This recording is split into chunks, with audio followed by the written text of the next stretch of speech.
Hello friends, ఎలా ఉన్నారు? మళ్ళీ ఒక కొత్త రకమైన వైరస్ వచ్చిందండి. ఎంపాక్స్ అని, మంకీ పాక్స్ అని పిలుస్తున్నారు. ఇది కొత్తదేం కాదు. 3-4 ఇయర్స్ నుంచి దీని పేరు వినిపిస్తుంది మనకు. కరోనా స్టార్ట్ అయినప్పుడు ఎవరు కూడా అనుకోలేదండి అది ఒక మహమ్మారిగా మారి అంత పెద్ద ప్రాణ నష్టాన్ని కలిగిస్తుందని. సో అది ప్రపంచంలోని అన్ని దేశాలు, ఆల్మోస్ట్ అన్ని దేశాలకు వ్యాపించి ఎవరు ఊహించినంత ప్రాణ నష్టాన్ని కలిగించిందండి. మరి ప్రపంచం మరొకసారి ఎంపాక్స్ రూపంలో మరొక మహమ్మారిని ఎదుర్కోబోతుందా? ఇది అంతర్జాతీయంగా వ్యాపించి ప్రజా ఆరోగ్యానికి తీవ్ర ముప్పుగా పరిణమిస్తున్నట్టు ప్రపంచ ఆరోగ్య సంస్థ ఇటీవల ప్రకటించిందండి. సో కోవిడ్ స్టార్ట్ అయినప్పుడు, కరోనా స్టార్ట్ అయినప్పుడు కూడా ఇలాంటి ప్రకటన జారీ చేశారు వీళ్ళు. కరోనా లాగానే ఎంపాక్స్లో కూడా వైరస్ అనేది వివిధ రూపాల్లో మారుతుంది. చాలా వేరియంట్లు వస్తున్నాయి దీనిలో కూడా. క్లేడ్ 1B అనేది కొత్త రకం. ఈ మంకీ పాక్స్, ఎంపాక్స్ అనేది ఒక 2-3 ఇయర్స్ నుండి వినిపిస్తుంది. ఇది ఆఫ్రికా అనే ప్రాంతంలో, ఆ ప్రాంతంలో ఉన్న ఆ దేశాల్లో ఉన్న ప్రజలే దీని బారిన పడ్డారండి ఇప్పటి వరకు. సో అయితే ఇది ఫస్ట్ టైం, తొలిసారిగా ఆఫ్రికాను దాటుకొని స్వీడన్, పాకిస్తాన్కు విస్తరించడం జరిగింది. సో మన దేశంలో కూడా అలర్ట్ అయ్యారు.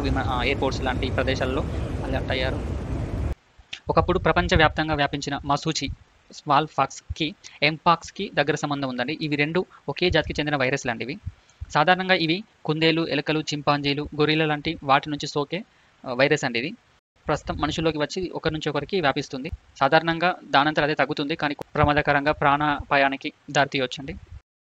ఎలా సోకుతుందంటే ఇన్ఫెక్షన్ గురైన జంతువులు కానీ మనుషులకు కానీ మనం సన్నిహితంగా మెలిగినప్పుడు ఎంపాక్స్ సంక్రమిస్తుందండి. ఇన్ఫెక్షన్కు గురైన వారి ఉమ్ము, ఇతర ద్రవాలు మన చర్మానికి తగిలినప్పుడు ఒకరి నుంచి మరొకరికి వైరస్ వ్యాపిస్తుంది. సన్నిహితంగా మెలగడం ద్వారా కూడా ఒకరి నుంచి ఒకరికి రావచ్చు. సో ఇది కొత్త వైరస్ కాదు కాబట్టి చాలా రకాలైన చికిత్సలు ఉన్నాయి.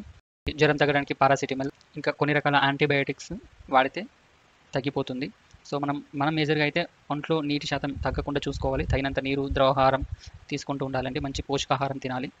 ఇంకా మసూచి టీకాతో రక్షణ అండి. అంటే మసూచి టీకా మంకీ పాక్స్ను ఎదుర్కొంటుంది. ఇప్పటికే కొన్ని దేశాల్లో దీన్ని ఇస్తున్నారు. కాబట్టి ఇంట్లో ఎవరికైనా మంకీ పాక్స్ సోకితే తొలి 4 రోజుల్లో కుటుంబ సభ్యులంతా టీకా తీసుకుంటే మంచి రక్షణ లభిస్తుంది. లక్షణాలు ఏ విధంగా ఉంటాయంటే జ్వరం, చర్మం మీద నొప్పితో కూడిన దద్దులు, పొక్కులు ఏర్పడడం ప్రధాన లక్షణాలు. పొక్కులకు చీము కూడా పట్టొచ్చు. ఒళ్ళు నొప్పులు, తలనొప్పి, కీళ్ళ నొప్పులు, ఆకలి లేకపోవటం, గొంతుల గరగర, గొంతు నొప్పి ఉంటాయండి.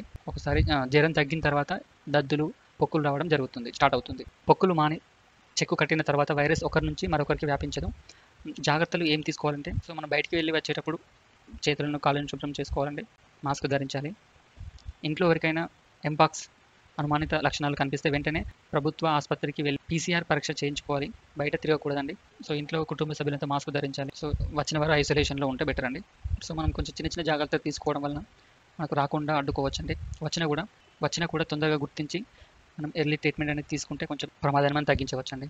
శుభ్రంగా ఉండండి, తగిన జాగ్రత్తలు తీసుకోండి. Thanks for watching. Please subscribe for more videos.